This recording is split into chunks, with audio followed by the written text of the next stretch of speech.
How would you have responded if you'd been famous since the age of 11? After bursting onto the music scene so young and going through years of misrepresentation and harassment by the press, it's a wonder that Charlotte Church doesn't want to shut the whole world out and live in peace. But actually, she's doing the opposite. Driven by a desire to give something back and help people who are facing mental and emotional struggle, she's opened The Dreaming, a wellness retreat deep in the valleys of rural Mid Wales. It's situated at the base of a small mountain in the Cambrian Mountains, and it's this beautiful view that stretches for miles and miles. Yeah, and it's absolutely lush. I'm Chris from Canopy Stars, and welcome to Series 3 of A Life More Wild. In this episode, join Charlotte among the woodlands and waterfalls of her retreat as she explains the journey that brought her here and what she hopes others will experience when they visit.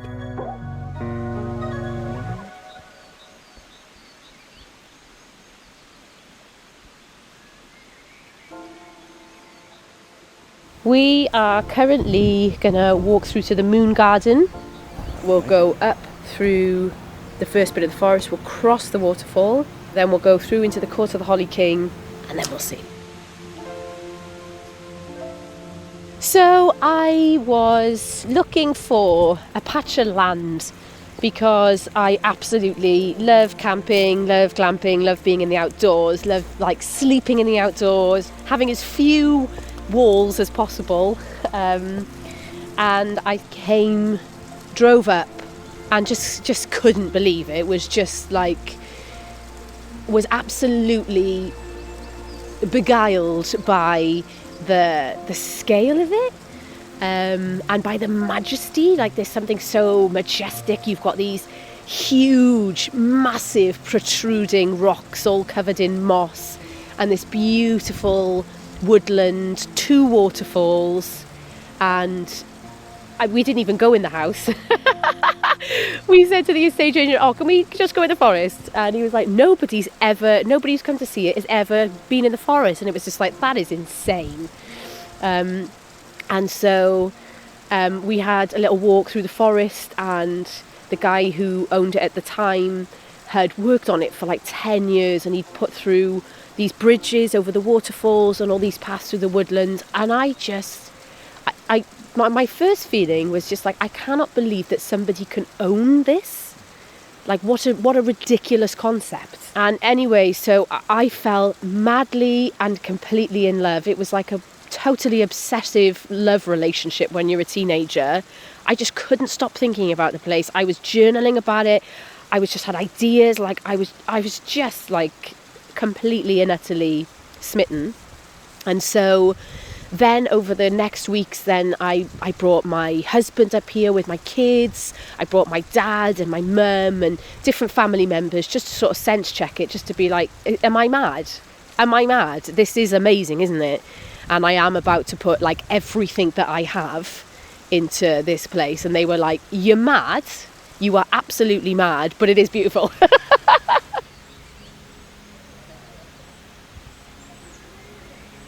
Something about the water, and it's just all of the nature, but particularly the water, it just felt so peaceful, so soothing. And it's I feel when I come here, and guests have said the same, it's almost like you're stepping into a different world. There's something very otherworldly about it. And yeah, so that's when I sort of started thinking about it in terms of a retreat centre and a place of healing, and of sanctuary. And it all sort of happened from there, really. It has been a very full project and stressful at times in the renovation, but now that it's open as the retreat centre, open as the Dreaming, and we're offering people these sort of 3-day experiences where they're immersed in nature, and slowing down, resting, being creative, being playful, whatever they need really from their 3 days with us. It's been It's been an absolute privilege thus far, and I'm absolutely loving being a practitioner here myself as well.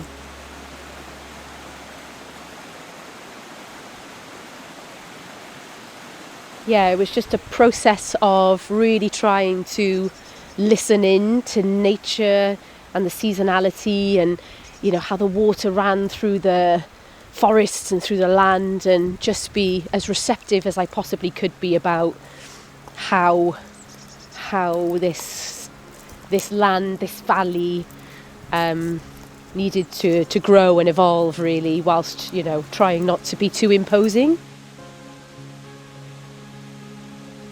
I was a very indoors kid.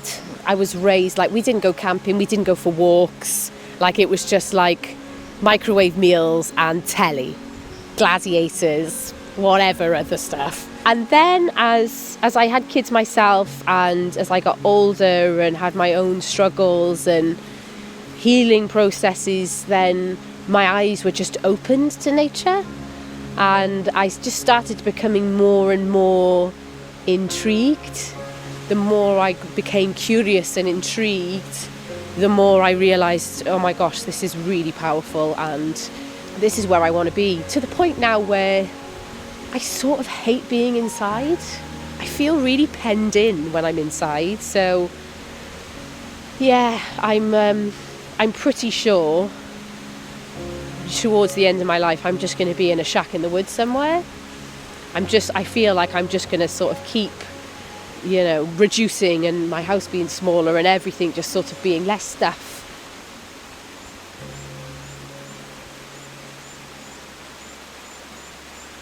So now we're just walking across our first beautiful bridge over the waterfall, so you can hear the tinkling, gushing sounds of the waterfall in the background.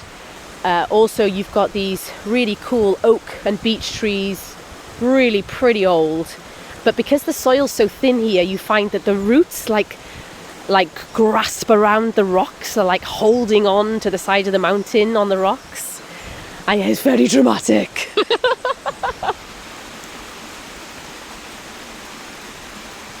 So we are currently standing in the court of the Holly King, which was the first ceremonial space that we put together at the Dreaming. It is flanked by holly trees, which are in the ancient Celtic ways a symbol of protection. So the idea is that we will hold sort of ceremony and sharing circles and nature connection practices which sort of stem from this place. And then we're going to put one in the south, which represents fire, and one in the east, which represents air. But we're going to sort of let those ceremonial spaces sort of emerge from how the land is used, guest experiences and stuff like that, just to allow things to be a bit emergent.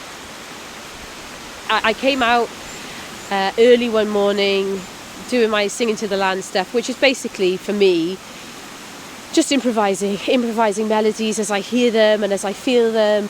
And I just got this message or idea in my mind, or however you want to think about that, which was just Court of the Holly King. This is the Court of the Holly King. This is a place of reckoning. And it was like, ooh, ooh. And so I was like, okay, great, this is the Court of the Holly King. And some of the builders I was working with at the time, I was like, this is such a beautiful, I really want to make this the first ceremonial space, and we're going to call it the Court of the Holly King. And they were all taking the mick out of me. And I did a bit of research then, and I found that it's a really old story. The idea of the Court of the Holly King and the Court of the Oak King being locked in a constant seasonal battle. So that was weird.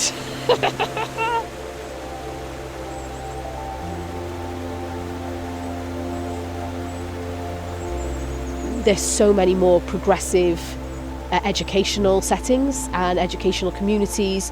There are so many more people who are going to live off grid, who are piling together their money to buy a piece of land or to, learn about how to live sustainably. So I think that it's a really fast growing area. And there are also people who have been doing this for decades. who have been living in intentional communities since the 50s, 60s, 70s. Places like Findhorn, healing, community-driven places for people to come and rest and recuperate and live in a way that I think so many of us are really yearning to get back to. And I suppose what I'm really interested in is, you know, how this correlates to the future. Like, what tech is so young, and clearly we're completely irresponsible with the use of it. But what is there to be learnt from the past, industrialisation, ancient indigenous cultures, and what from tech are we going to take forward? So, yeah, I'm just fascinated by it all, really.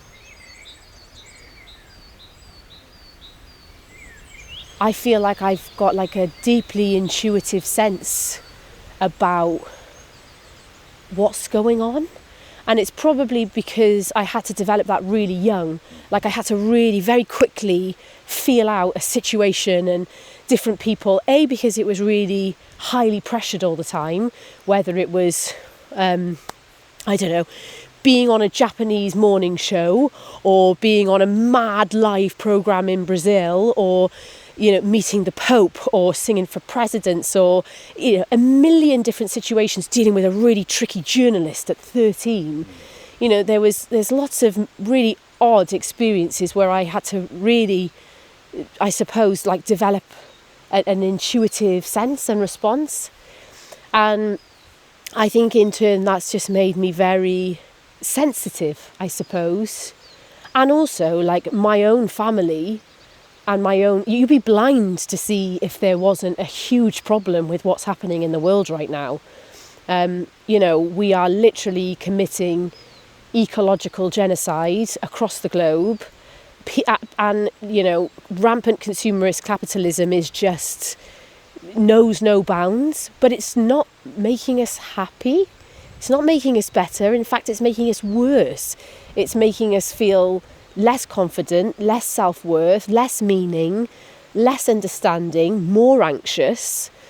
And I see that everywhere I go. I see it in my own family. I see it in myself. I see it in my friends. And I see it in wider society. And I think part of the dreaming and the point of the dreaming was to start living my values and living my activism, because this is my manifestation of how I feel like the world can be helped and changed, and not just helped and changed, but soothed, because actually that's what I really care about. I care that people are really suffering, and I care that nature is really suffering, and so part of my drive is just to soothe, I think.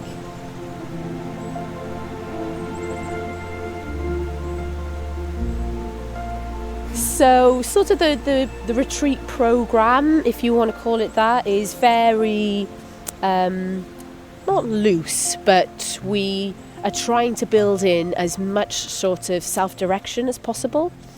And also to allow people, I think one of the things that we're massively missing from the modern day is really having the time and space and opportunity to feel into what your body actually needs. Like, people coming here, some people want adventure and exploration, some people want to be really insular, some people want to really connect with each other, some people want to go off on the land and do, you know, solo practices, some people just want to rest, some people are just so bone wearily tired, their nervous system's totally burnt out, so some people just need to come here and nap a lot. And so the programme, whilst it's really varied, it'll never be the same week to week, because we sort of are acting seasonally. Nature is our main guide, so we're trying to sculpt as many of our offerings, which is sort of the workshops, if you want to call it something a bit more relatable. We try and make as many of our offerings around the show that nature is putting on daily. But we do nature crafting, we do all sorts of sound healing and singing, ceremonial practices, foraging, stargazing, storytelling, cold water plunging, forest bathing, planting workshops, log splitting, all sorts of different things. But the idea is that when you come here, you start the process of really dropping into your body and what is it actually that I need from these 3 days in this beautiful place. But also, again, because most people have been through a process of schooling and then a process of work, which is very hierarchical, which is very directed, then I think it's really important for the future tribe, the humans of the future, to really have that self-direction and self-motivation where people can think for themselves and they can adapt and they can be sort of singular, but within a community. And so again, lots of our practices are built around this push and pull and friction of being solo and being an individual, but then also being in community and cooperating, collaborating, and how those two things are really important for our mental health, to be able to have good enough boundaries and empowerment to really feel who you are, but then also to know that but you are not alone and you are not singular by any stretch of the imagination. You know, we are within this complex ecosystem where there's far more that unites us than divides us.